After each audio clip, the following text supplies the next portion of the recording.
तर आता मला असं विचारायचं की काही आपले प्रेक्षक असे असतात ज्यांना या गोष्टीवर विश्वास नाहीये, की ते नाही मानत. हं. मग त्यांना असा प्रश्न पडू शकतो की हे कुठं लिहिलंय किंवा याचा रेफरन्स काय? तसंच त्यांना धरूनच समजा आता तुम्ही जे सांगताय, हं. तर आपल्या ग्रंथांमध्ये किंवा कुठे असं नमूद केलं आहे का याविषयी? तुम्ही ॲक्चुअली 2 प्रश्न विचारलेत आता. हां, पहिल्या प्रश्नाचं उत्तर देते, की काही प्रेक्षक आहेत, काही अशी लोकं आहेत ज्यांना याच्यावर नाहीये विश्वास. हां, सो माझं मत आहे, की हे शास्त्र आहे. शस्त्र इति शास्त्र. हां, शस्त्र म्हणजे एखादं शस्त्र आपण जसं चालवतो, समजा हां. तलवार अशी-अशी चालवली, की ती काय करणार? ती वारच करणार. वारच करणार. बरोबर? बरोबर. अ, विज्ञानामध्ये असं म्हटलं जातं, की तुम्ही एक गोष्ट एका-एका मात्रेमध्ये घेतलीत, की त्याचं एका-एका मात्रेमध्ये एका-एका वेगळ्या गोष्टीचं रूपांतरण होतं. म्हणजे करेक्ट. गणित आहे. हां, एक वेगळ्या फॉर्ममध्ये जातं ते. फॉर्ममध्ये म्हणजे ते हं, गणित आहे. हेही तसंच आहे. शास्त्र हेच सांगतं आपलं, की एक गोष्ट पुन्हा-पुन्हा तशीच तशी घडली, की त्याचं येणारं ऊर्जेचं रूपांतर म्हणजे येणारा जो रिझल्ट आहे तो हां, असा-असा येतो. बरोबर? हां, त्या लोकांना म्हणजे मला अशा प्रकारे जे विचार करतात, की हे सगळं खोटं आहे, थोतांड आहे किंवा हं, काय. तर असं मला म्हणणं आहे, की हे जे शास्त्र आहे, या शास्त्राचा समजा मी माझं उदाहरण घेतलं, की हं, माझं उदाहरण म्हणजे की मी शास्त्र मानते. हां, तर मी ह्या शास्त्राचा उपयोग करून घेतला. मी त्याचा उपयोग करून घेतला, उपाय घेतले, रेमेडीज घेतले, कुंडलीचे उपाय केले आणि हं, मला जो काही लाभ झाला. हां, मी अशी एक व्यक्ती आहे, की मी हे सगळं मानत नाही. हं, मी त्या शास्त्राचा उपयोग करून माझ्यासाठी नाही घेतला. हां, बरोबर? हां. मला काही फरक पडला का? नाही. नाही. उपयोग नाही झाला कारण मी हं, उपयोगच नाही केला. हां. त्या शास्त्राला काही फरक पडला का? नाही. नाही. तुम्ही माना अगर नका मानू.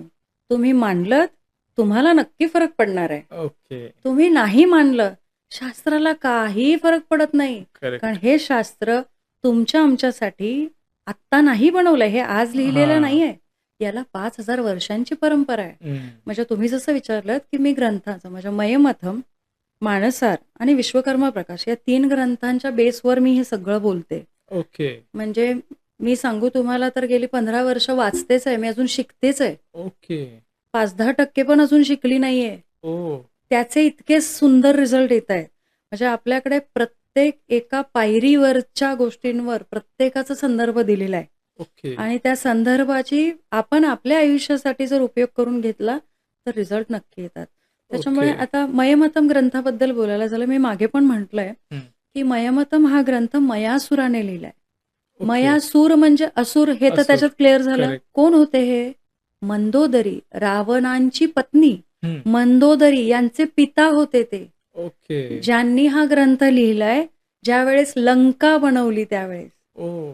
श्रीलंका ही सोन्याची होती. हां, आता बऱ्याच जणांना प्रश्न पडेल, सोन्याची होती मग जळली का? हां. पुन्हा. आता त्याचंही उत्तर इथे करेक्ट. देऊन टाकते. म्हणजे हां, पुन्हा प्रश्न यायला नको. हां. घटना अशी घडली होती, की लंकेला ज्यावेळेस म्हणजे अर्थात रावणाचं सगळं सगळ्यांना माहिती आहे, की तो हं. कसा होता, किती वाईट होता, विचारांचा होता. हां, त्यांच्या ह्या वागणुकीमध्ये एक कथा आहे त्याची फार मोठी, पण शॉर्टमध्ये सांगते. रावणाला एक शाप मिळाला होता, हां. की तू ह्या ज्या सोन्याच्या लंकेवर अभिमान करतोयस ना, हं. ही लंका जळून एक दिवस राख होईल.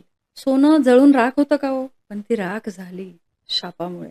सोन्याची लंका कोणाच्या शापामुळे? बरं तो शाप पण दिला गेला होता साक्षात पार्वतीने. ओके. म्हणजे पार्वती, लक्ष्मीचं रूप तुम्ही हं, कोणतंही रूप घ्या. हं. जगदंबेने शाप दिला होता. हां, त्याच्यामुळे बरं त्याला निमित्त पण साक्षात जगदंबाच ठरली. हां. सीतामाईंना करेक्ट. घेऊन गेले. म्हणजे तुम्ही बघाल ना, तर ह्या सगळ्या घटना घटाकाश म्हणजे हां. प्रत्येक घटना घडण्यासाठी काहीतरी घटनेचा आविर्भाव होणं आणि मग त्याच्यातून जी उत्पत्ती होते तो घटाकाश हां. असं म्हणतो. तर ह्या सगळ्या घटना एकमेकांशी पूरक असतात. मुद्दा हा आहे, की तो जेव्हा ग्रंथ लिहिला गेला, त्या ग्रंथाचा संदर्भ जर आत्ता पाहिला आपण, हां. तर तुम्हाला आश्चर्य वाटेल. तंतोतंत मी 10/10 म्हणजे हं. काळबादेवी वगैरे माझे काही क्लायंट आहेत मुंबई हां, साइड. हां. 10/10च्या रूममध्ये पण सेम रिझल्ट दिलेत. ओके. आणि 10,000 म्हणजे पलावाच्या इथे एक बंगलो केलाय मी. हं. मोठा बंगलो आहे डोंबिवलीतला. तर तिथेही तोच रिझल्ट आहे. ओके. अच्छा त्या बंगलोचा एक किस्सा म्हणून सांगते हां, वास्तूचा एक हे. हां, त्यांना मी बरेचसे छोटे-छोटे रेमेडीज दिले. मी म्हटलं कुंडलीप्रमाणे आणि ते दिले ते त्यांनी केले. हां.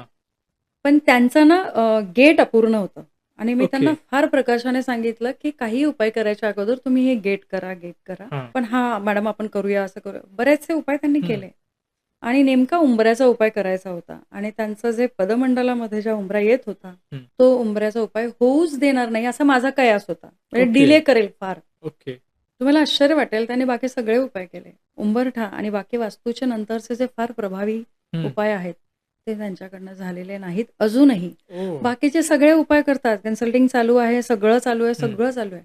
मॅडम आपण आज करूया आणि जेव्हा मुहूर्त काढला जातो, की हां, आता उंबरठा बसवायचा आहे, हां. कोणीतरी जातं, ओह! कोणीतरी सोयर येतं किंवा आता लग्न आलंय मॅडम, आमच्या घरातच लग्न आहे, माझ्या चुलत्याचं आहे, त्याच्यामुळे आता मी काहीच नाही करू म्हणजे मला तुम्हाला सांगायचं की ओके. कसा डिले होतो डिले बघा. होतो. आणि असं करत आज 3-4 वर्ष झाली या घोटाळ्याला. ओके. म्हणजे वास्तू कधी-कधी ना असं असतं, की वास्तू आपले लाड करून घेते हां, आणि हां. कधी-कधी असं असतं, की वास्तूची इच्छा असून पण त्या घटना नाही घडत. ओके. मग इथे ह्या ग्रंथांचा संदर्भ केला, मग काही शांतिकर्म किंवा हं. उपाय केले, तर फार छान अनुभव येतात. त्याच्यामुळे अर्थात या सगळ्या शास्त्राचा मी जे काही सांगते, ते सगळे आपल्या ग्रंथांमधून घेतलेलेच अनुभव आणि त्यांच्याच श्लोकांवरचंच हे सगळं शास्त्र आहे.